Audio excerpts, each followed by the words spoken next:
31 август асосгузори сулҳу ваҳдати миллӣ пешвои миллат президенти ҷумҳурии тоҷикистон муҳтарам Эмомалӣ Раҳмон ва раиси маҷлиси миллии маҷлиси олии ҷумҳурии тоҷикистон раиси шаҳри Душанбе муҳтарам Рустам Эмомалӣ бинои иловагии муассисаи таҳсилоти миёнаи умумии рақами 48 дар ноҳияи Шоҳмансурро мавриди баҳрабардорӣ қарор доданд.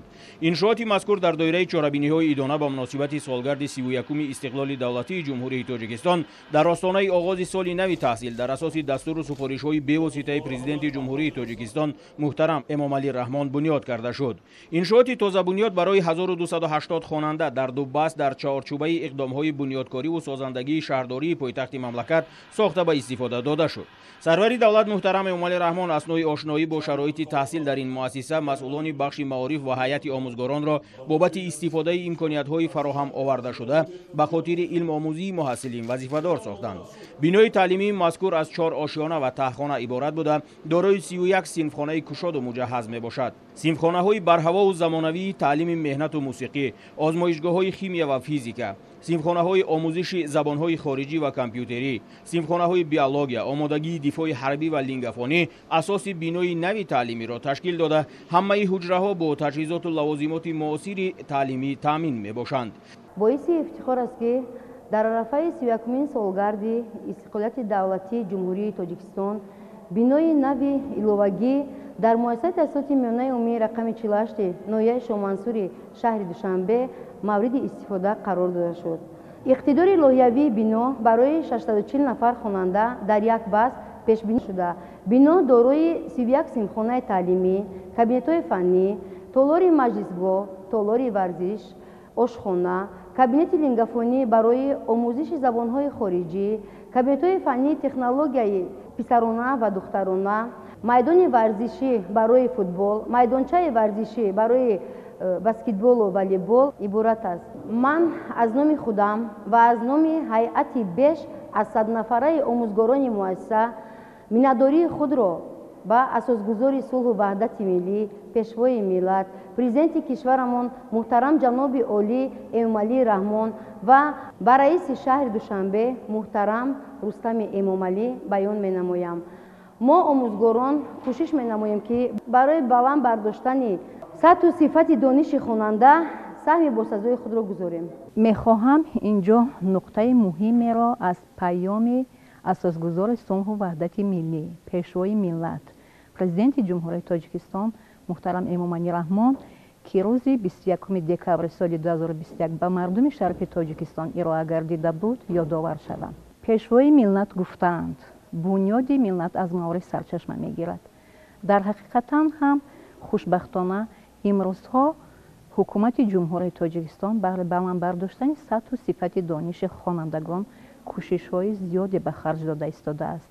хонандагони мо имрӯз дарк карданд, дар ҳақиқатан ҳам дарк карданд ки бе донистани забони хориҷӣ ва омӯхтани касбу кори гуногун зиндагӣ кардан мушкил аст. ҳукумати ҷумҳурии тоҷикистон тамоми шароитҳоро барои хонандагон, барои шаҳрвандон аз ҷумла барои хонандагони муассисаҳо муҳайё гардонда истодааст ва хушбахтона имрӯз дар муассисаи мо бинои иловагӣ ба истифода дода шуд ки дорои тамоми шароитҳои муосир ҳастанд ва хонандагони мо метавонанд дар ин ҷо илму дониш омӯзанд. фикр мекунам хонандагони мо ки ниҳоли меваҳои бенуқсони боғи истиқлолияти ҷумҳурии тоҷикистон ҳастанд, дар ҳақиқатан ҳам онҳо дар муассисаи мазкур хонда дониши худро мустаҳкам менамоянд. миннатдории худро ба асосгузори сулҳу ваҳдати миллӣ, пешвои миллат, президенти ҷумҳурии тоҷикистон муҳтарам Эмомалӣ Раҳмон мерасонам. дар бинои иловагии муассисаи таҳсилоти миёнаи умумии рақами 48 инчунин толори варзишӣ бо 200 ҷойи нишаст бо беҳтарин шароити машқу тамрин, толори барҳавову замонавии маҷлисгоҳ барои 390 нафар, ошхона бо 220 ҷойи нишаст, китобхонаи мактабӣ бо фонди китобии зиёда аз 4500 адабиёти бадеӣ ва китобхонаи электронии пайваст бо шабакаи ҷаҳонии интернет бунёд шудааст. иншоот бо истифода аз масолиҳи баландсифати сохтумонӣ бо тарҳу шакли муосир ва ҷавобгӯ ба стандартҳои нави таълимӣ сохта шуда барои илмомӯзии хонандагон мувофиқу мусоид мебошад.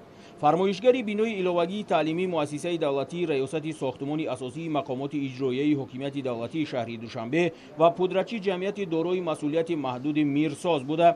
در وقت ساختمان دوام 1 سال در آن بیشتر از 300 نفر ساختمانچی با کار تامین بودند.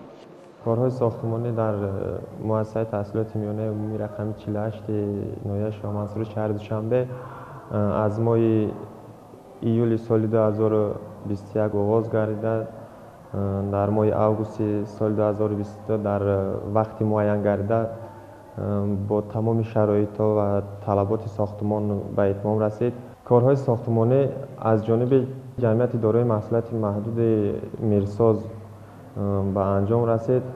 سطح و صفت کارهای ساختمانی تحت نظارت کارمندان ریاست ساختمان اساسی شهر دوشنبه قرار گرفته. تمام نظارت و صفت بر دوش ما گذاشته شد و ما هم صدقاً کوشش به خرج دادیم که یک بینای زمانوی را به نسل آینده میراث گذاریم.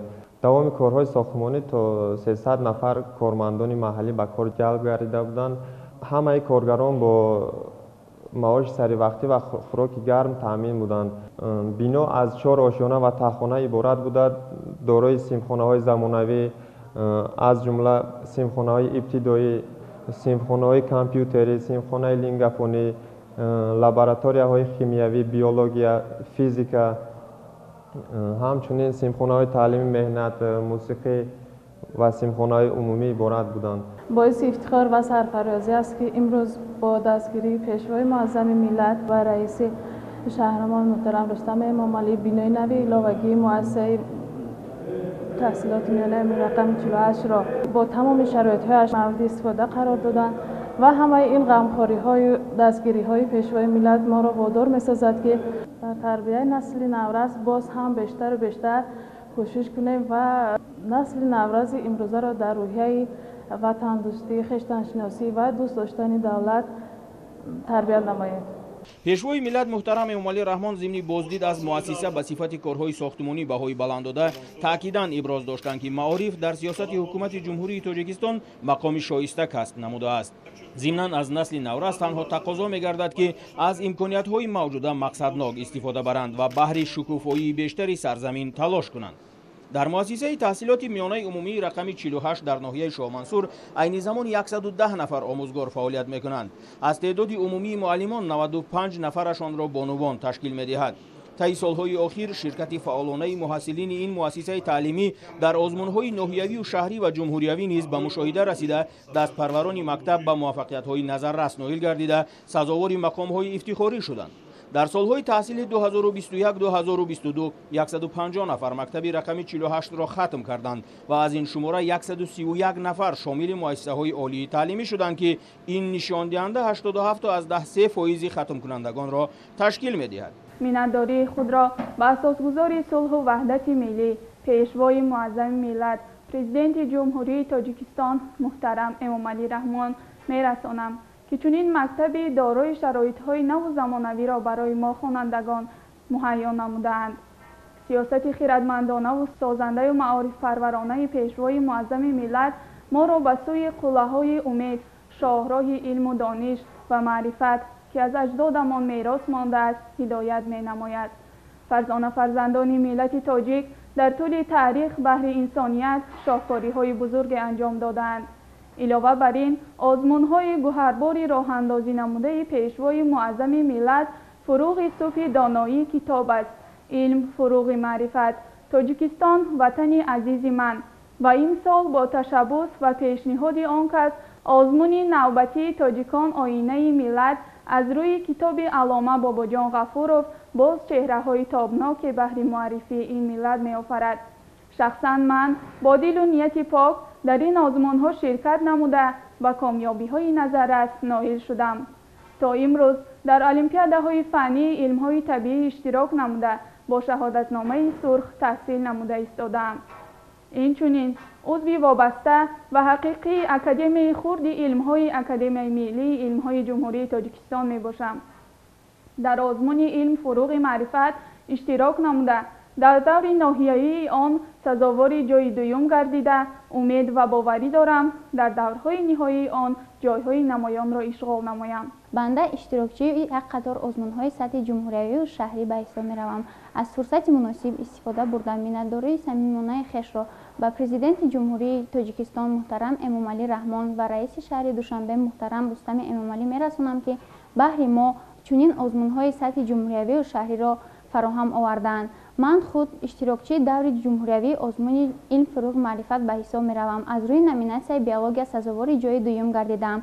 در آزمون دیگر تاج سر جمله هنرهاست علم که از طرف رئیس شهر رستم امامعلی پیشنهاد گردیده بود اشتراک نموده در نامیناسیون سیاحی و کشورشناسی سزاوار جای دوم گردیدم.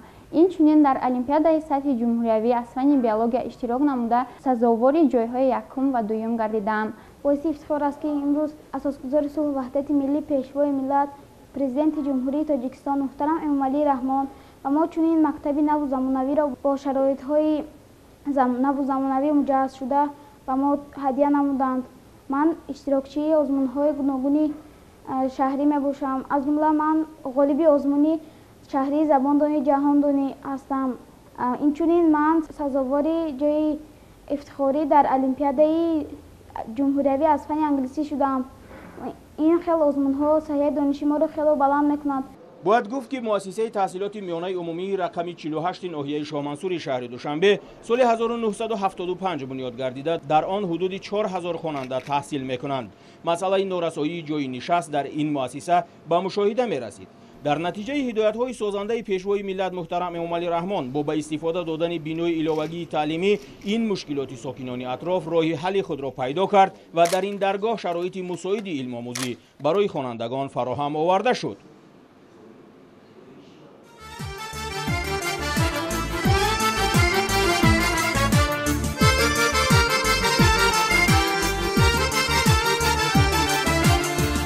معارف پرورد پیشوای ملت وطن را سرورد پیشوای ملت معارف پرورد پیشوای ملت وطن را سرورد پیشوای ملت وطن را سرورد پیشوای ملت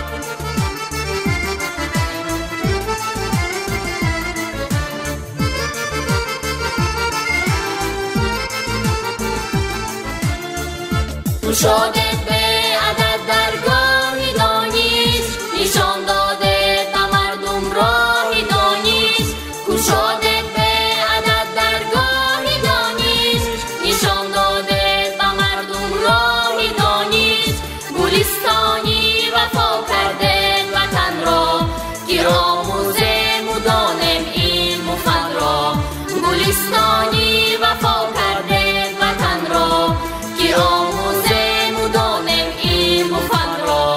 معارف پرورد پیشوای ملت وطن را سرورد پیشوای ملت معارف پرورد پیشوای ملت وطن را سرورد پیشوای ملت وطن را سرورد پیشوای ملت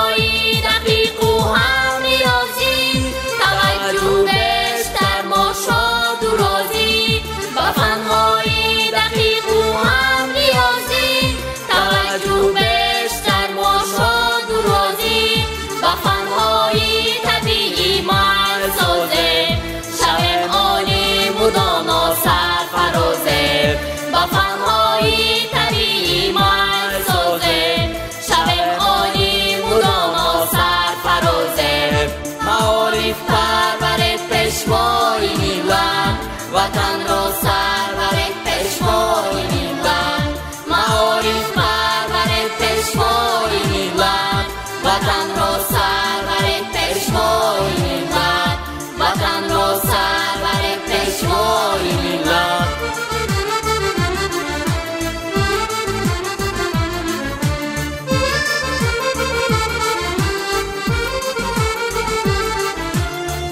رسیده بر مراد و مقصدی خویش